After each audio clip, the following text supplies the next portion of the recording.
Hello guys, good morning, good afternoon, good evening. तो आज हम लोग कर रहे हैं सुप्रीम कोर्ट ऑफ इंडिया के बारे में जो है कंप्लीट डिस्कशन करेंगे। ठीक है, इसकी मतलब क्या क्या इसके फीचर्स हैं सुप्रीम कोर्ट ऑफ इंडिया के, जो हाईएस्ट कोर्ट ऑफ अपील भी है, इसकी जुरिस्डिक्शन के बारे में, इसकी पावर्स के बारे में, किस तरह जजेस को, चीफ जस्टिस को सुप्रीम कोर्ट को अपॉइंट किया जाता है। देखो इंडिया में ना, अनलाइक अमेरिका जहाँ पे क्या है कि फेडरल लॉज के लिए अलग कोर्ट है, दूसरे लॉज के लिए अलग, स्टेट लॉज के लिए अलग कोर्ट है, वैसा नहीं है। इंडिया में एक इंटीग्रेटेड जुडिशियल सिस्टम है, मतलब एक सिंगल जुडिशरी सिस्टम है। सबसे ऊपर सुप्रीम कोर्ट, फिर हाई कोर्ट्स, फिर जो है subordinate courts, district court, civil courts, ऐसे आते हैं। ठीक है, समझ गए? तो इस तरीके से जो है हम सुप्रीम कोर्ट की आज डिस्कस करेंगे। ठीक है, सुप्रीम कोर्ट को पहली बार जो है सुप्रीम कोर्ट का जो है 1935 के एक्ट में जो है बात की गई थी सुप्रीम कोर्ट ऑफ इंडिया के बारे में। ठीक है, यूएस में क्या है कि सेंट्रल लॉज के लिए अलग कोर्ट होती है और स्टेट लॉज के लिए अलग होती है, लेकिन यहाँ नहीं, यहाँ एक यूनिफाइड सिस्टम, एक इंटीग्रेटेड सिस्टम है जहाँ ऊपर से नीचे तक एक सिंगल जो है कोर्ट है जो सारे लॉज को, चाहे सेंटर हो चाहे स्टेट हो, सबके लिए होती है। ठीक है, ओके। तो चलते हैं हम लोग सुप्रीम कोर्ट ऑफ इंडिया के बारे में डिस्कस करते हैं। देखो देखो जुडिशरी सिस्टम जो इंडिया में, ये वेल डिफाइंड और स्ट्रक्चर्ड जुडिशरी सिस्टम है, जिनमें जो अप होल्ड करती है कॉन्स्टिट्यूशन को, इंश्योर करती है कि प्रोटेक्ट किए जाएँ सिटीजन्स के राइट को, उनको जस्टिस प्रोवाइड की जाए। ठीक है, तो जुडिशल सिस्टम जो इंडिया का वो इंडिपेंडेंट है एग्जीक्यूटिव से, एग्जीक्यूटिव और लेजिस्लेचर ब्रांच से जो है ना, वो क्या है, इंडिपेंडेंट है। और एक हायरार्की ऑफ स्ट्रक्चर है, मैंने आपको बताया ना अभी, सबसे ऊपर क्या है, सुप्रीम कोर्ट ऑफ इंडिया, फिर हाई कोर्ट्स हैं जो वेरियस स्टेट्स में हैं, फिर जो है सबॉर्डिनेट कोर्ट्स भी हैं, डिस्ट्रिक्ट कोर्ट्स हैं, मुंसिफ कोर्ट्स हैं, ये नीचे लोअर कोर्ट्स आती हैं, from lower court to supreme court of India. ठीक है, अब देखो हेयर ओवर की एलिमेंट्स जो है supreme court of justice, supreme court और जुडिशरी के रिलेटेड हम लोग वो पढ़ेंगे। ठीक है, एस्टैब्लिशमेंट और कॉन्स्टिट्यूशनल बेसिस पढ़ लेते हैं। देखो आर्टिकल 1 to 4 ऑफ जो इंडियन कॉन्स्टिट्यूशन है ना, वो एस्टैब्लिश करता है सुप्रीम कोर्ट ऑफ इंडिया को as the highest court of the land. तो सुप्रीम कोर्ट एस्टैब्लिश हुई कब? 15 अगस्त 1950 को। ठीक है, जब कॉन्स्टिट्यूशन का इनैक्टमेंट हुआ, और जिसने रिप्लेस किया फेडरल कोर्ट ऑफ इंडिया को। ठीक है, सुप्रीम कोर्ट कहाँ लोकेटेड है? न्यू दिल्ली में। ओके, अब कॉम्पोजिशन पढ़ लें सुप्रीम कोर्ट की। ठीक है, देखो supreme court of India consist of, सबसे ऊपर क्या है, चीफ जस्टिस ऑफ इंडिया, जो हाईएस्ट जुडिशियल ऑफिसर है इंडिया का, हाईएस्ट जुडिशियल ऑफिसर, याद रखना कौन? CGI, शॉर्ट फॉर्म में CGI, chief justice of India. Associate जजेस क्या, करंटली देखो 34 जजेस हैं, इंक्लूडिंग जो है chief justice of India, but ये टोटल नंबर है वो इंक्रीज किया जा सकता है किसके द्वारा? पार्लियामेंट के पास अथॉरिटी है इस नंबर को इंक्रीज करने की। और नंबर ऑफ जजेस जो है ना, वो फिक्स नहीं है, वो मॉडिफाई किए जा सकते हैं पार्लियामेंट के द्वारा, लेकिन करंटली कितने हैं? 34। Okay, now let's move on. Appointment कैसे होती है जजेस सुप्रीम कोर्ट की? देखो आर्टिकल जो 1 to 4 है, उसका सब क्लोज 2 जो है कॉन्स्टिट्यूशन का, वो स्टेट करता है कि प्रेसिडेंट ऑफ इंडिया जो है वो अपॉइंट करेगा जजेस ऑफ सुप्रीम कोर्ट को, किसके? In consultation with chief justice of India और अदर जजेस ऑफ हाई कोर्ट। देखते रहना इस आर्टिकल से जो है क्या क्या निकलेगा। एज प्रेसिडेंट में डीम नेसेसरी, जैसे प्रेसिडेंट को सही लगे। देखो चीफ जस्टिस ऑफ इंडिया जो है ना, वो और इज द सीनियर मोस्ट जज, और एक प्ले करता है क्रूशल रोल जो है रिकमेंडिंग कौन सा किसको जो है जज अपॉइंट किया जाएगा। ठीक है, यही निकलता है, यहीं से देखो ना, प्रेसिडेंट अपॉइंट करता है जजेस बेस्ड ऑन रिकमेंडेशन जो है कोलिजियम सिस्टम के, जो डिस्कस करेंगे हम बिलो इन डिटेल। देखो कोलिजियम सिस्टम यहाँ से निकला। देखो कोलिजियम सिस्टम ये प्रोसेस है जिसकी वजह से क्या है, जजेस जो है सुप्रीम कोर्ट के और हाई कोर्ट के सेलेक्ट किए जाते हैं।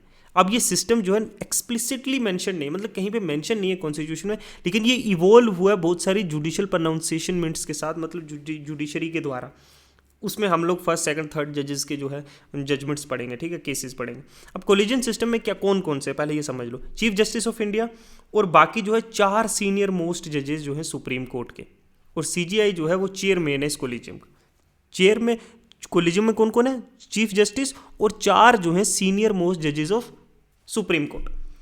अब देखो अपॉइंटमेंट प्रोसीजर, देखो रिकमेंडेशन, जो CGI क्या करता है, इन सीनियर मोस्ट जजेस के साथ रिकमेंड करता है कुछ पोटेंशियल नेम्स, कुछ और जो सुप्रीम कोर्ट के जज बन सकते हैं। ये रिकमेंडेशन जो है टिपिकली की जाती है कंसीडर करने के बाद कि उस कैंडिडेट का मेरिट, उसकी सीनियोरिटी, उसकी रेपुटेशन, इंटीग्रिटी और इम्पार्शलिटी के साथ। एंड रेपुटेशन उसकी कैसी इंटीग्रिटी और इम्पार। देखिए ये कोलिजियम क्या है, ये रिकमेंडेशन करता है और प्रेसिडेंट इन रिकमेंडेशन अप्रूव भी कर सकता है इन सजेशंस को, और इन रेयर केस जो है रिकंसिडर करने के लिए दोबारा बोल सकता है। अब रोल देखो, प्रेसिडेंट जो है फॉर्मली अपॉइंट करता है जजेस आफ्टर रिसीविंग जो है रिकमेंडेशन कोलिजियम से, बट प्रेसिडेंट का रोल जो है एक सेरेमोनियल और प्रोसीजरल है। कैसे? वो आगे पढ़ेंगे। देखो पहले पढ़ लेते क्वालिफिकेशन ऑफ कैरेक्टर। जो पर्सन को क्वालिफाइड होगा अपॉइंटमेंट एज ए जजेस of supreme court if they satisfy one of the एक कैटेगरी इनमें से हैव बीन ए जज of high court for at least 5 years, जो है वो जज ऑफ किसी हाई कोर्ट का जज होना चाहिए, या फिर हैव बीन एन एडवोकेट होना चाहिए 10 साल के लिए एटलीस्ट किसी हाई कोर्ट में, या फिर कोई जुडिशियल ऑफिस जो है टेरिटरी ऑफ इंडिया में 10 साल के लिए उसने होल्ड किया। There is no upper age limit for being appointed as a जज of supreme court, but hold करने के लिए ऑफिस होल्ड कर सकता है ऑफिस 65 years तक। ये नहीं कि 10 साल तक 5 साल तक जज रह सकता है, 6 साल तक नहीं, जब तक वो 65 years ऑफ एज नहीं होता तब तक नहीं, यही दी हुई है। ठीक है, अब कोलिजियम सिस्टम के बारे में पढ़ते हैं जो हमने ऊपर डिस्कस किया, ये कैसे हुआ है। देखो ये one of the most debated जो है एस्पेक्ट है जुडिशियल अपॉइंटमेंट प्रोसेस के। रिसेंटली जब 2019 में NGAC आया था, नेशनल जुडिशियल अपॉइंटमेंट अथॉरिटी जो थी, NGAC था ना, उसको जो है 2019 में जो अमेंडमेंट एक्ट से किया था वो जो है स्टक डाउन कर दिया गवर्नमेंट ने, क्योंकि गवर्नमेंट को ये सुप्रीम कोर्ट ने स्टक डाउन करे, उन्हें ये लगा कि कहीं ना कहीं ये जो है इंडिपेंडेंस ऑफ जुडिशरी के लिए खतरा है। अब इस यहीं जो निकल के आता है, हमने कहा ना आउटलाइन किए गए वेरियस 3 जजमेंट्स हैं, यहाँ से ये है कोलिजियम सिस्टम निकला। पहला जज केस 1981 में आता है। इस केस में सुप्रीम कोर्ट ये हेल्ड करता है कि प्रेसिडेंट ऑफ इंडिया के पास फाइनल अथॉरिटी है अपॉइंट करने के लिए जजेस, बट यहाँ पे ये क्या कहा गया कि कंसल्टेशन मतलब सलाह लेनी पड़ेगी चीफ जस्टिस की, वो रिक्वायर्ड है। ये जजमेंट देखा गया कि एग्जीक्यूटिव को ज़्यादा कंट्रोल, यहाँ जजमेंट में ये पाया गया कि एग्जीक्यूटिव का ज़्यादा कंट्रोल हो रहा है जुडिशियल अपॉइंटमेंट पे। अब यहीं पे जो है सेकंड जजेस केस आता है जो 1993 में आता है, ऑलमोस्ट 12 years के बाद। यहाँ सुप्रीम कोर्ट ओवर रूल करती है फर्स्ट जजमेंट के जो फर्स्ट जजेस केस है और एस्टैब्लिश करती है कोलिजियम सिस्टम। ये असर्ट करती है कि CGI जो है और पैनल ऑफ जो सीनियर जजेस हैं वो मस्ट हैव, उनके पास होनी चाहिए फाइनल से, मतलब उनका कहना जो है आखिर होना चाहिए, मतलब वो जो कहेंगे वही होना चाहिए इन केस जो अपॉइंटमेंट है जजेस की। तो supreme court the court had held that जो कंसल्टेशन है, जो सलाह लेता है चीफ जस्टिस से, मतलब concurrence with recommendation of CGI, thereby dismissing जो फाइनल जो एग्जीक्यूटिव इन्फ्लुएंस था फर्स्ट जजेस केस का, वो डिसमिस कर दिया गया कि नहीं, कहीं ना कहीं फाइनल से जो है कंसल्टेशन की जाए, कंकरेंस जो के मतलब जो CGI है उसकी हामी होनी चाहिए कि किसको अपॉइंट किया गया है CGI। ठीक है, अब देखो ये 93 में, फिर 1998 में सुप्रीम कोर्ट ने फर्दर एक्सपेंड कर दिया जुडिशियल सिस्टम को, इस कोलिजियम सिस्टम को, ये कहते हुए कि कोलिजियम सिस्टम जो है वो कंसिस्ट जो करता है CGI और सीनियर 4 से, पहले सिर्फ CGI था ना, अब 4 सीनियर मोस्ट जजेस भी होंगे सुप्रीम कोर्ट के। तो कोर्ट ने ये क्लैरिफाई किया कि अपॉइंटमेंट ऑफ जजेस ऑफ सुप्रीम कोर्ट और high court must be based on क्या, कंसेंसस ऑफ कोलिजियम, की कोलिजियम की कंसेंसस, इनकी हामी, इनकी राय जो है वो मानी जानी चाहिए। ठीक है, इस तरीके से जो है ये कोलिजियम सिस्टम इवॉल्व हुआ, जो है जजेस के साथ पहले चीफ जस्टिस थे, पहले प्रेसिडेंट और एग्जीक्यूटिव का इन्फ्लुएंस था फर्स्ट जजेस केस में। सेकंड जजेस केस में उसने कहा कि कोलिजियम में जो है सीनियर मोस्ट जो है होने चाहिए सीनियर मोस्ट जजेस भी। फिर उसने एट लास्ट जो है कोलिजियम सिस्टम का पूरा स्ट्रक्चर ही बता दिया कि 4 सीनियर मोस्ट जजेस और CGI की जो है वो होना चाहिए सीनियर जजेस, और इनके साथ मिलकर इनकी कंसेंसस होगी तभी कोई जजेस अपॉइंट हो सकता है, मतलब ये रिकमेंड करेंगे। समझे? तो इस तरीके से इवॉल्व हुआ। अब देखो हम देखते हैं process of employment of chief justice. देखो सीनियोरिटी प्रिंसिपल एक है, चीफ जस्टिस ऑफ जो इंडिया है जो सुप्रीम कोर्ट का, उसको अपॉइंटमेंट करने के लिए भी तो कोई कंसेंसस होती है ना, किस तरीके से अपॉइंट होगा। तो इसके लिए जो मोस्ट इंपॉर्टेंट प्रिंसिपल जो गवर्न करता है अपॉइंटमेंट, वो CGI की सीनियोरिटी, सीनियर कितना है वो सुप्रीम कोर्ट में। अब जो सीनियर मोस्ट जज होगा सुप्रीम कोर्ट का, वो जनरली अपॉइंट किया जाता है एज ए CGI, मतलब चीफ जस्टिस हो, जो भी सीनियर होगा सबसे, जैसे अभी चंद्रचूड़ थे, इसके बाद दूसरे आएंगे। तो ये है, ये प्रैक्टिस फॉलो की जा रही है सिंस 1950s, जब कॉन्स्टिट्यूशन जो है फोर्स में आया। अब ये कोई कॉन्स्टिट्यूशन के द्वारा दी गई नहीं है, ये एक ट्रेडिशन बन चुका है, मतलब सुप्रीम कोर्ट का। देखो सीनियोरिटी बेस्ड अपॉइंटमेंट सिस्टम जो है ना, वो सुप्रीम कोर्ट ने अपने वेरियस जजमेंट में क्या किया है, रीइंफोर्स किया है, जिसने एम्फसाइज किया है कि जो नेक्स्ट सीनियर मोस्ट जज होगा वो अपॉइंट होना चाहिए कि ऑफिस ऑफ चीफ जस्टिस के लिए, प्रोवाइडेड के उसका जो है, प्रोवाइडेड कि कोई और एक्स्ट्रा ऑर्डिनरी सिचुएशन हो जाए, वो अलग बात है। ठीक है, अब रिकमेंडेशन ऑफ आउट गोइंग जज, देखो इसमें एक और चीज़ है, कि जो आउट गोइंग मतलब जो रिटायर्ड हो रहा है ना CGI, वो रिकमेंड करेगा यूजुअली सीनियर मोस्ट कि इसको जो है चीफ जस्टिस बनाना चाहिए, इसको सीनियर मोस्ट। ये प्रैक्टिस दिस मीन्स कि CGI कंसल्ट करता है अपने फेलो जजेस ऑफ सुप्रीम कोर्ट के साथ, इंक्लूडिंग जो सीनियर मोस्ट है, और रिकमेंडेशन करता है प्रेसिडेंट को कि इसे बना दिया जाए CGI ऑफ इंडिया। ठीक है, रोल इसके प्रेसिडेंट का देखो, CGI रिकमेंड कर देगा कि इसको प्रेसिडेंट ऑफ इंडिया जो फॉर्मली जो है फिर अपॉइंट कर देता है। अब प्रेसिडेंट रोल जो है वो मोस्टली सेरेमोनियल है, मतलब वो इससे हट नहीं सकता। प्रेसिडेंट टिपिकली एक्सेप्ट करता है इस रिकमेंडेशन को जो इसको CGI बनाया जाए। प्रेसिडेंट ये बाउंड है टू अपॉइंट द, जो रिकमेंड किया गया है नया CGI उसको बनाना पड़ेगा, वो इस एडवाइस से बाउंड है। ठीक है, ओथ एंड एफर्मेशन देखो, जो लोग ओथ लेते हैं उनके लिए ये है कि IAB जिसका भी नाम है, और do swear in the name of God, कि मैं ट्रू फेथ और अलीजियंस किसकी तरफ, कॉन्स्टिट्यूशन ऑफ इंडिया को दिखाऊंगा, और जो लॉ एस्टेब्लिश है उसकी तरफ। अब मैं अप होल्ड करूंगा स्वर्गनिटी और इंटेग्रिटी इंडिया की। ठीक है, दैट, और मैं ड्यूली और फेथफुली जो है अपनी बेस्ट ऑफ एबिलिटी और नॉलेज में और जजमेंट में परफॉर्म करूंगा ड्यूटी अपने ऑफिस की, बिना किसी डर या बिना किसी फेवर किसी को दिए हुए, अफेक्शन या इल और विल के, और मैं अप होल्ड करूंगा कॉन्स्टिट्यूशन और लॉ को। समझे? और जो एफर्मेशन करता है, जो विश टू एफर्मेन इंस्टेड ऑफ कसम खाने के, स्वेयर करने के लिए एन ओथ, वो कहते हैं I solemnly affirm that I will bear true faith and allegiance constitution of India को, एस्टैब्लिश करूंगा लॉ, अपहोल्ड करूंगा सॉर्गेनिटी और इंटेग्रिटी, फेथफुली और ड्यूली जो है best of my ability knowledge और जजमेंट जो है परफॉर्म करूंगा ड्यूटी ऑफ ऑफिस विदाउट किसी फीवर इल विल, और that I will uphold the constitution of India. ये जो है ओथ ली जाती है, एफर्मेशन और ओथ जो है वो ली जाती है, जो इन दोनों में से जो भी लेना चाहे जजेस या सुप्रीम कोर्ट का चीफ जस्टिस या जज बनने के लिए। ठीक है, अब देखो जो सुप्रीम कोर्ट का जज है, एज पर सेकंड शेड्यूल जो इंडियन कॉन्स्टिट्यूशन का है, जो सैलरीज हैं सुप्रीम कोर्ट के जजेस की वो फिक्स्ड हैं पार्लियामेंट के द्वारा, और ये रेमोरेशन जो है वो रिवाइज की जाती है टाइम टू टाइम गवर्नमेंट के द्वारा, यूजुअली लेजिस्लेचर पर लॉ पास करके। ठीक है, चीफ जस्टिस ऑफ इंडिया जो है ना सैलरी जो है वो 2,80,000 है पर मंथ, बाकी जो अलाउंसेस मिलते हैं वो अलग से, और अदर सुप्रीम कोर्ट के जजेस 2,50,000, चीफ जस्टिस की 280 और इनकी 250 है पर मंथ। ये सैलरी जो है पीरियोडिक रिवीजन होती है, और सैलरी ऑफ जजेस जो है सुप्रीम कोर्ट में कंसिडरेबली हाई होती है कंपेयर टू मोस्ट अदर जो पब्लिक सेक्टर पोजीशन है इंडिया में। बाकी इनको अलाउंसेस जो है फिर वो अलग चीज़ है, और ये जो है चार्ज्ड है, मतलब ये charged from consolidated fund of India. हमने पढ़ा था पिछले में कि ये चीज़ों पे जो है वोट किया जा सकता है, वोट जो है डिस्कशन होती है, वोट नहीं किया जाता, ऑटोमेटिकली पास हो जाती है। ठीक है, इस पर डिस्कस की जा सकती है लेकिन वोट नहीं किया सकता। ये नहीं कि अगर वोट किया जाए पार्लियामेंट में, जो इस चार्ज ये जो कंसोलिडेटेड फंड ऑफ इंडिया से लिए चार्ज एक्सपेंडिचर है, ये जो हमने पार्लियामेंट के चैप्टर में पढ़ा है, चार्ज एक्सपेंडिचर क्या होता है, दूसरा क्या होता है। टेन्यूर क्या है, देखिए टेन्यूर जो है फिक्स नहीं है, no by age, but effectively life tenure है, मतलब ये सर्व करते हैं जब तक ये रिजाइन, रिटायर या रिमूव ना कर दिए जाए। रिटायरमेंट सुप्रीम कोर्ट ऑफ जज जो है रिटायर होते हैं जजेस of supreme court 65 years of age, article 24 of sub clause 2 में दिया हुआ है इंडियन कॉन्स्टिट्यूशन के।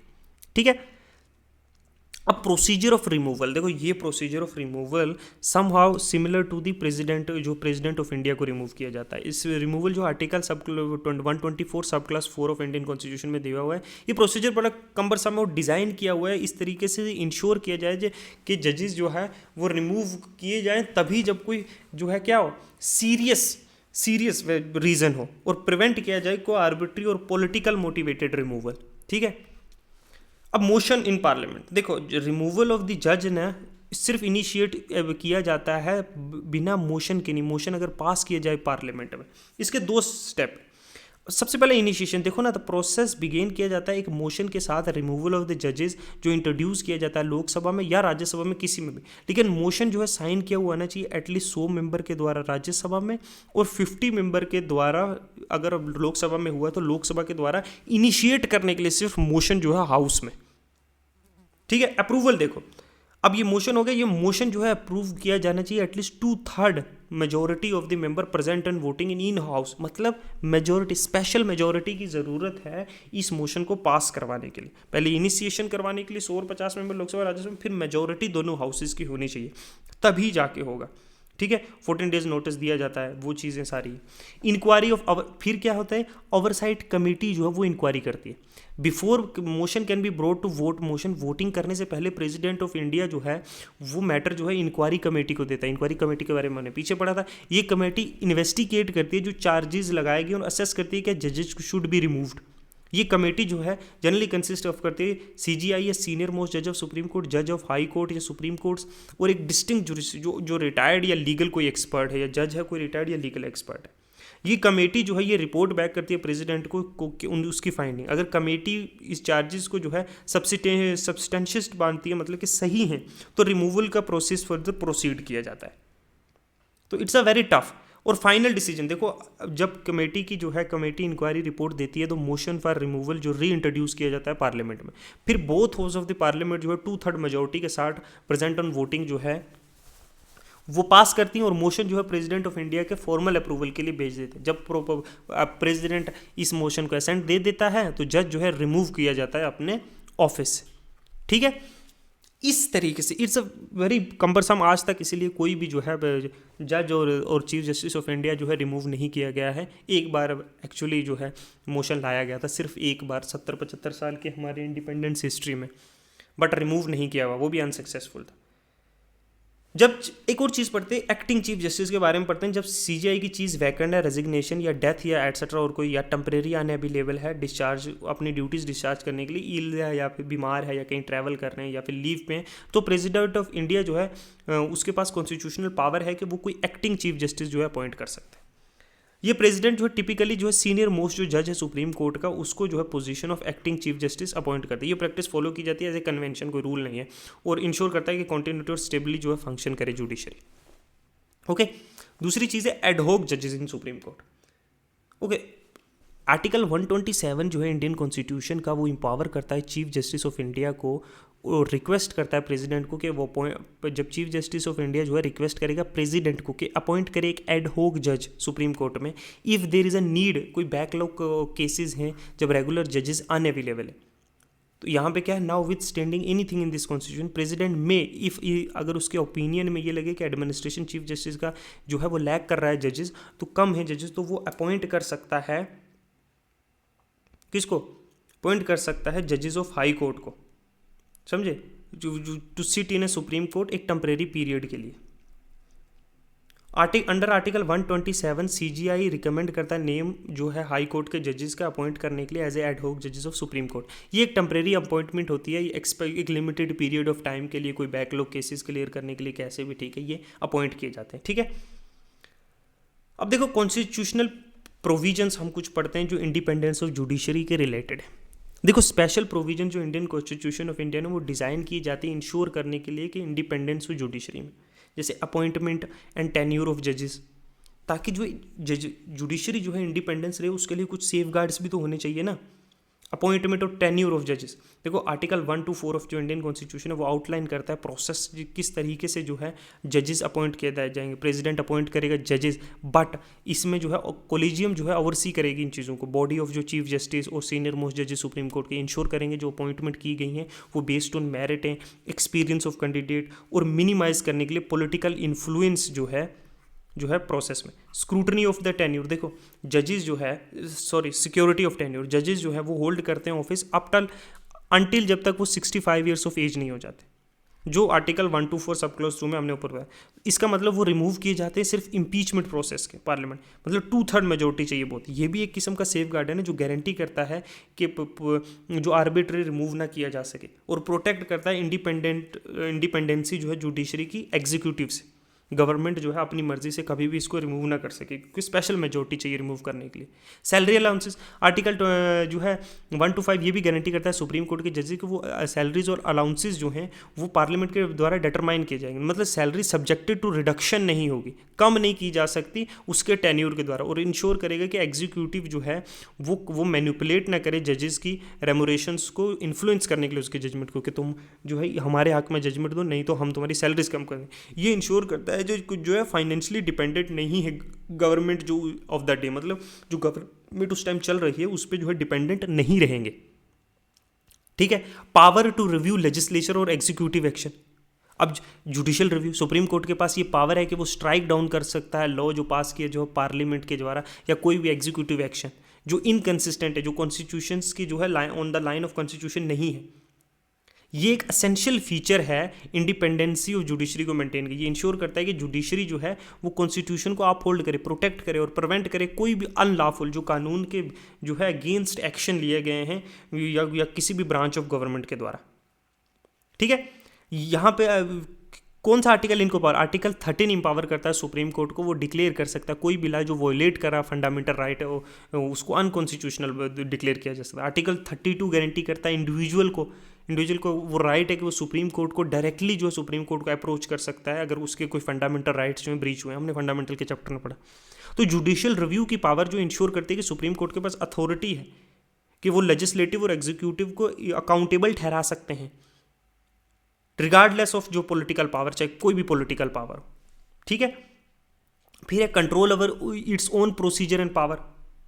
ये कैसे है, देखो आर्टिकल 145 ये ग्रांट करता है सुप्रीम कोर्ट को अथॉरिटी कि वो रेगुलेट कर सकती है अपने प्रोसीजर और कंडक्ट ऑफ बिजनेस, मतलब जो अपने काम का जो अपने प्रोसीजर्स हैं, जो अपने कोई केस हैं, कैसा भी अपना काम जो है वो अपनी कंडक्ट बिजनेसेस जो हैं किसी भी दूसरी ब्रांच जो है इंटरफेयर किए बिना, मतलब कोई एग्जीक्यूटिव या लेजिस्लेचर, पार्लियामेंट या कोई स्टेट लेजिस्लेचर या कोई state executive council of minister, prime minister, president, वो इन्वॉल्व नहीं हो सकता। हम अपने जो है प्रोसीजर्स खुद से चलाएंगे। तो सुप्रीम कोर्ट के पास पावर है, वो एजुकेट कर सकते हैं डिस्प्यूट भी between union and state, between states themselves, ये हम पढ़ेंगे। ये भी ऐड करता है उसके इंडिपेंडेंट फंक्शन। इम्यूनिटी है जुडिशियल रिव्यू से सर्टन मैटर्स में। देखो कॉन्स्टिट्यूशन जो है इम्यूनिटी प्रोवाइड करता है जजेस को, मतलब क्या कि अलो करता है कि ताकि ये जो वो है अपना जो काम है, जो अपनी ड्यूटीज़ हैं वो कैरी कर सके बिना डर और रेट्रीब्यूशंस के। मतलब आर्टिकल 121 जो है ना, ये प्रिवेंट करता है पार्लियामेंट को कि डिस्कस करें कंडक्ट जो काम कर रहे हैं जजेस सुप्रीम कोर्ट के लेजिस्लेचर में, अनलेस जजेस किस तरह का काम कर रहे हैं उसको पार्लियामेंट में, अनलेस कि अगर इम्पीचमेंट का जो मोशन है वो प्रोसीडिंग में तब कर सकते हैं, वैसे नहीं कर सकते। तो आर्टिकल 112 क्या करता है, सिमिलरली प्रोटेक्ट करता है जो वैलिडिटी है जुडिशियल एक्ट्स की, प्रिवेंट करता है एग्जीक्यूटिव लेजिस्लेटिव को क्वेश्चन करने से, जो जजेस ने डिसीजन दिया उसको क्वेश्चन करने से कोर्ट के अंदर जो जजेस ने डिसीजन दिया। ठीक है,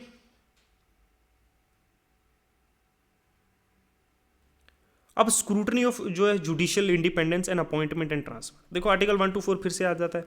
ये जजेस जो सुप्रीम कोर्ट के जो अपॉइंट किए जाएंगे प्रेसिडेंट के द्वारा जो सलाह लेकर सीजीआई और सीनियर मोस्ट जजेस की, ये भी इंश्योर करता है कि जुडिशरी जो है वो इन्वॉल्व रहेगी अपॉइंटमेंट में जजेस के।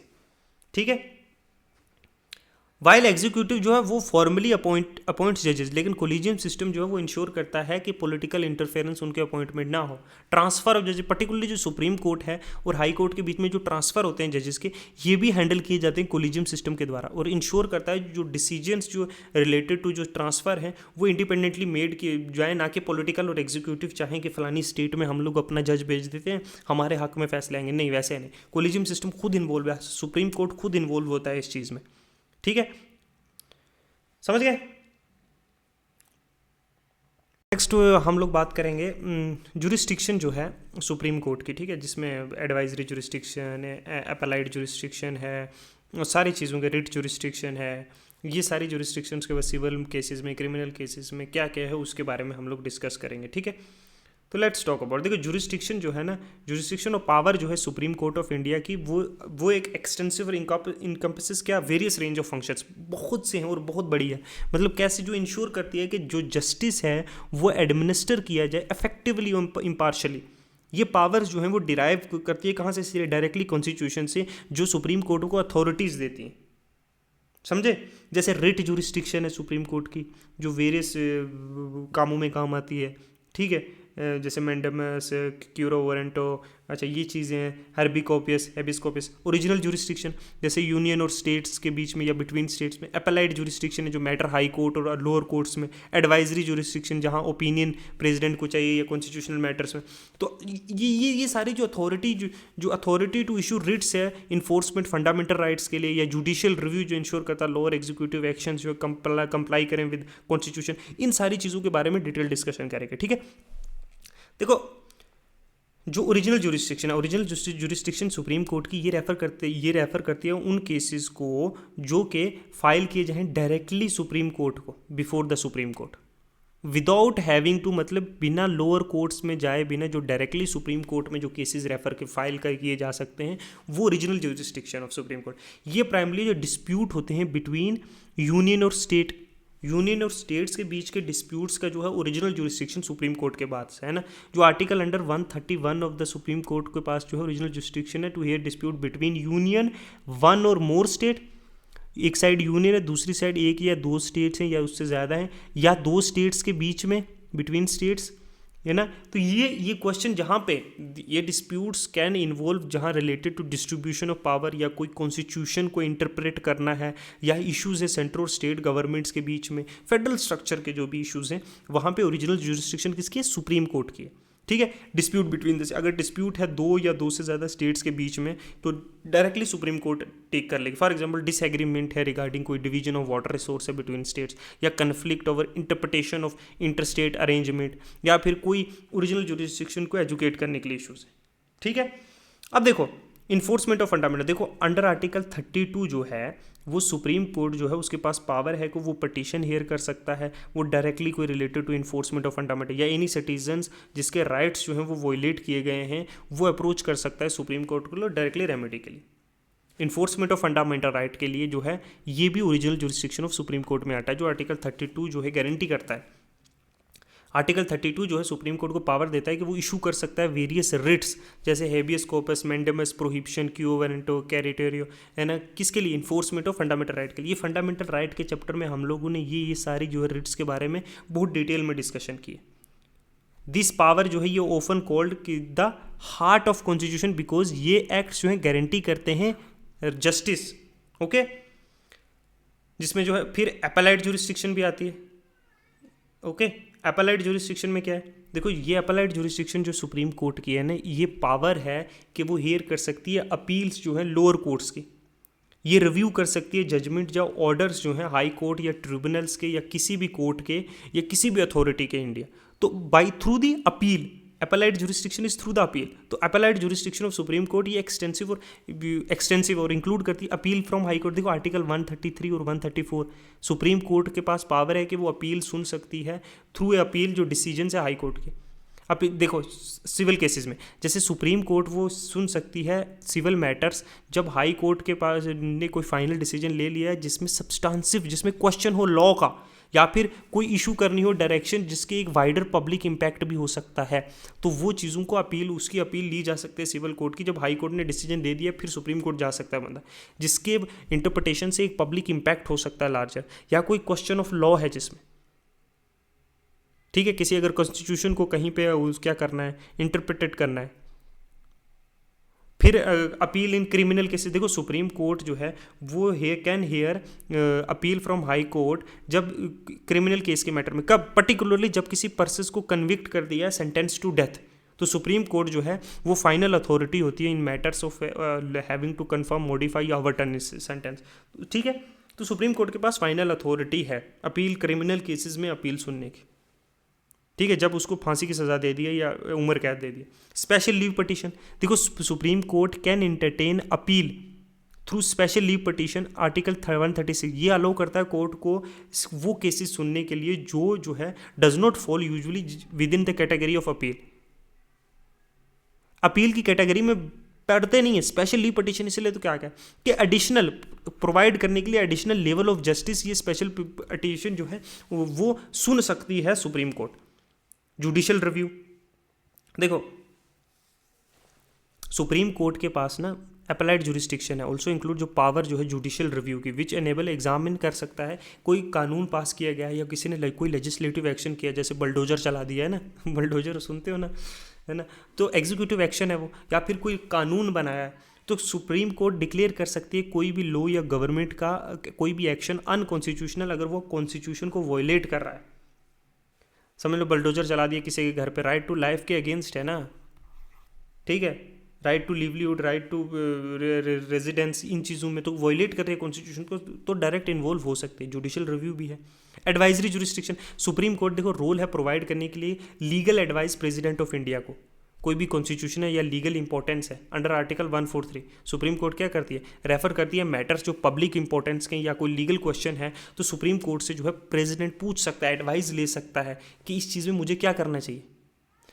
हालांकि एडवाइजरी जुरिस्डिक्शन बाइंडिंग नहीं होती है, प्रेसिडेंट मतलब कि प्रेसिडेंट को वो अगर सुप्रीम कोर्ट ने कोई एडवाइस दी है कि आपको ये करना चाहिए, वो ना भी करे तो कुछ नहीं होगा, एडवाइजरी जुरिस्डिक्शन है। ओके, एग्जाम्पल अगर इन सर्टन केसेस जहाँ प्रेसिडेंट जो गवर्नमेंट फेस कर रही है कोई legal uncertainty our the interpretation of constitution, कि कॉन्स्टिट्यूशन ऐसा है, मुझे ये कानून बनाना है, क्या कॉन्स्टिट्यूशन ये चीज़ मानता है, तो सुप्रीम कोर्ट का जो है, सुप्रीम कोर्ट का जो स्पेशली जैसे ऐसे कॉम्प्लेक्स मैटर्स में जहाँ डिवीजन ऑफ पावर का कोई सवाल है यूनियन और स्टेट में, या कोई फेडरलिज्म स्ट्रक्चर रिलेटेड इशूज़ है, तो उसमें जो है एडवाइस ले सकती है।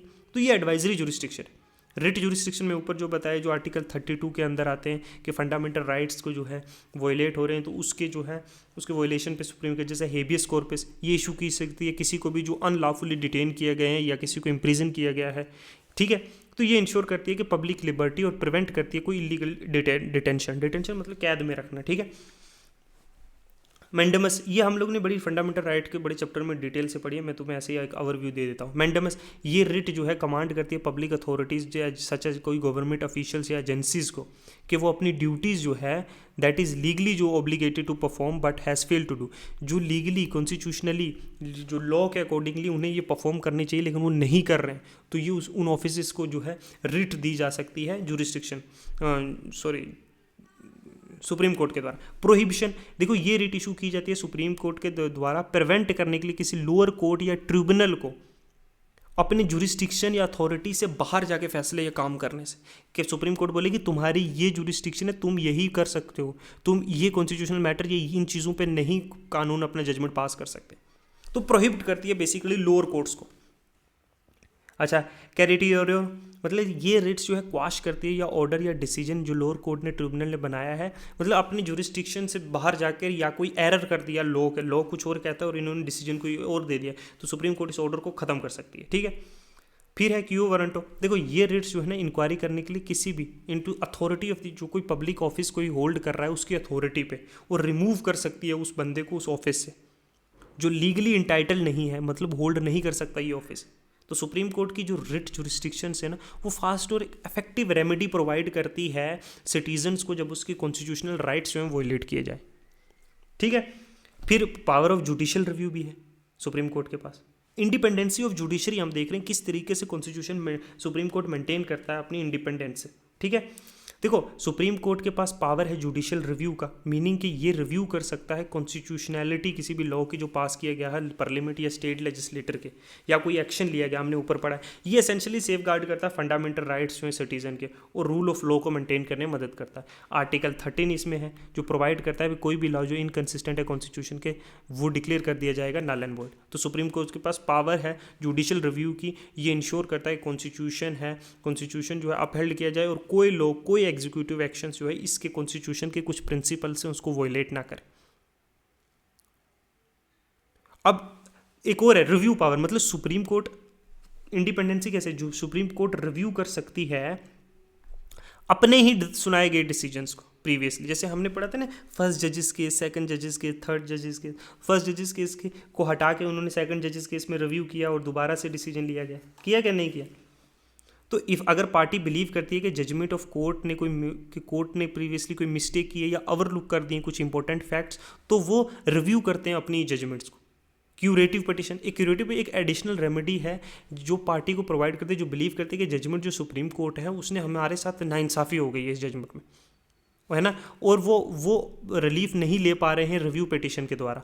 तो क्यूरेटिव पिटिशन एक लास्ट रिजॉर्ट है जो जस्टिस प्रोवाइड करता है, जो इंसाफ लेता है। ये जो है 3 या 3 से ज़्यादा बेंचेस जो है की जजेस होती है इंक्लूडिंग चीफ जस्टिस, तो आफ्टर जो कंसीडर करके ओपिनियन जजेस की और ओरिजिनल जजमेंट जो पास की गई है उसको देख करना फिर जो है ये बिठाई जाती है। ठीक है, प्रेसिडेंट के पास, प्रेसिडेंट के सुप्रीम कोर्ट के पास ये पावर है कि वो देख सकते हैं कि हमने प्रीवियस जजमेंट किया उसको रिव्यू करेंगे, कोई मिस्टेक है दोबारा से एक क्यूरेटिव पिटिशन जो उसकी मानी जाती है। ओके, अब है पावर टू ट्रांसफ़र केस। देखो आर्टिकल 139A जो है ना वो सुप्रीम कोर्ट को ये पावर देता है कि वो ट्रांसफ़र केस किसी एक जज जो है ना वन हाई कोर्ट से जो है दूसरे हाई कोर्ट में या फिर इटसेल्फ या फिर सुप्रीम कोर्ट को ही ट्रांसफ़र कर सकता है कोई केस। ठीक है, कोई भी पोटेंशियल कन्फ्लिक्ट ऑफ इंटरेस्ट हो या डिले हो रहा है किसी इंपॉर्टेंट मैटर में, तो सुप्रीम कोर्ट बोलेगा ये केस मुझे दो, या अपने पास ले लेगा या किसी दूसरी कोर्ट को भेज देगा, ठीक है। तो ये पावर जो ट्रांसफ़र है वो एक्सरसाइज की जाती है इंश्योर करने के फेयरनेस और रिजोल्व करने के लिए इशू जो रिलेटेड टू या अवेबिलिटी ऑफ जज या अनएबिलिटी ऑफ सर्टन कोर्ट्स होते हैं ना, बहुत से मैटर्स होते हैं उसमें, ठीक है। तो ये सारी चीज़ें जो हैं वो इंडिपेंडेंस जो है जुडिशरी की इंडिपेंडेंस को प्रोटेक्ट करता है। बहुत से सेफ गार्ड भी कॉन्स्टिट्यूशन ने दिए हुए हैं, बहुत से खुद से इनोवेशन से सुप्रीम कोर्ट के over the period of time, ठीक है। अब दो तीन चीज़ें पढ़ लेते हैं। एक जो है सीनियर एडवोकेट। देखो सीनियर एडवोकेट जो है ना वो डिस्टिंक्ट टाइटल ग्रांट किया जाता है, किसी भी लॉयर को ये टाइटल दिया जाता है इंडिया में जिसने एक्सेप्शनल नॉलेज, स्किल और एक्सपर्टीज़ जो है लीगल प्रोफेशन में दी है। ये टाइटल जो है अवॉर्ड किया जाता है सुप्रीम कोर्ट ऑफ इंडिया या हाई कोर्ट के द्वारा एक सिलेक्शन कमेटी की रिकमेंडेशंस पे, जो इवेलुएट करती हैं क्वालिफिकेशन, परफॉर्मेंस और स्टैंडिंग जो है लीगल कम्युनिटी, इन सबको देख कर, ठीक है। अब जो प्रोसेस ऑफ अपॉइंटमेंट है सीनियर एडवोकेट्स का, ये गवर्न किया जाता है गाइडलाइंस और प्रोसीजर्स जो ले किए गए हैं रिस्पेक्टिव हाई कोर्ट से सुप्रीम कोर्ट के द्वारा। मतलब कैंडिडेट को सीनियर वही डेजिग्नेट किया जाए जिसने एटलीस्ट 10 साल जो है वो प्रैक्टिस किया है या एक्सपीरियंस है एज ए एडवोकेट किसी रिस्पेक्टिव सुप्रीम कोर्ट या हाई कोर्ट में। चीफ जस्टिस और कोलिजियम जो है इवेलुएट करते हैं इस कैंडिडेट की स्किल्स को, रेपुटेशन को और लीगल कंट्रीब्यूशंस को, उसके बाद जाके इसे इलेक्ट किया जाता है, ठीक है। अब सीनियर एडवोकेट्स जो है ना वो often called upon and provide के लीगल कोई ओपिनियन चाहिए किसी जजेस को, कोर्ट को है ना, तो इन्हें बुलाया जाता है किसी इंपॉर्टेंट केसेस में या कोई क्रिटिकल कोई लीगल मैटर है। ये असिस्ट करते हैं जूनियर लॉयर्स को भी प्रिपेयरिंग करने के केस और मेंशन करते हैं और मेंटोर भी करते हैं यंग जो लीगल प्रोफेशनल्स हैं ना। आपने बहुत फिल्मों में भी देखा होगा ना, एक सीनियर जज होता है उसके अराउंड कुछ जूनियर जजेस के जो सीनियर एक एडवोकेट होता है उसके अराउंड जूनियर काम कर रहे होते हैं। तो सीनियर जो एडवोकेट्स हैं वो ऑफन आर्ग्यू करते हैं केसेस जो इन्वॉल्व होते हैं सिग्निफिकेंट लीगल, कॉन्स्टिट्यूशनल या पब्लिक इंटरेस्ट लिटिगेशंस। एक होता है एडवोकेट ऑन रिकॉर्ड। देखो जो एडवोकेट ऑन रिकॉर्ड है ना, ये क्या है, ये एक लॉयर होता है जो एथोराइज्ड होता है रिप्रेजेंट करने के लिए अपना क्लाइंट जो है सुप्रीम कोर्ट ऑफ इंडिया में। कोई भी आके थोड़ी सुप्रीम कोर्ट में रिप्रेजेंट करने लग जाएगा। तो ये एडवोकेट ऑन रिकॉर्ड मतलब ये डेजिग्नेशन जो पर्टिकुलरली इंपॉर्टेंट है सुप्रीम कोर्ट के कंटेक्स्ट में और लीगल प्रोसीजर में, और स्पेसिफिक रिक्वायरमेंट और रिस्पॉन्सिबिलिटी। जो एडवोकेट ऑन रिकॉर्ड होता है ना वो जो है स्पेशली इनरोल्ड होता है सुप्रीम कोर्ट की में, और वो फाइल जो है टू फाइल प्लीडिंग, इसके पास ये पावर है पटिशन या प्ली कर दे सकता है, प्लीडिंग कर सकता है सुप्रीम कोर्ट में, और या फिर कोई भी दूसरा डॉक्यूमेंट जो है सुप्रीम कोर्ट में सबमिट कर सकता है ऑन बिहाफ ऑफ किसी भी क्लाइंट के, किसी भी जो भी है ना। तो ये जो है ना एक ऑफिशियल रिप्रेजेंटेटिव जो है क्लाइंट का, और इंश्योर करता है कि जितने भी लीगल डॉक्यूमेंट, जितनी भी फाइलिंग है वो कंफर्म है कोर्ट के प्रोसीजरल रूल के हिसाब से। तो इसे कहते हैं एडवोकेट ऑन रिकॉर्ड, ओके। तो ये सारी जो हैं चीज़ें जो है आज हमने पढ़ी। हमने आज एक ही लेक्चर में मैंने ट्राई किया कि सारा जो है सुप्रीम कोर्ट के बारे में हम लोग जो है क्लियर डिस्कशंस कर लें, ठीक है।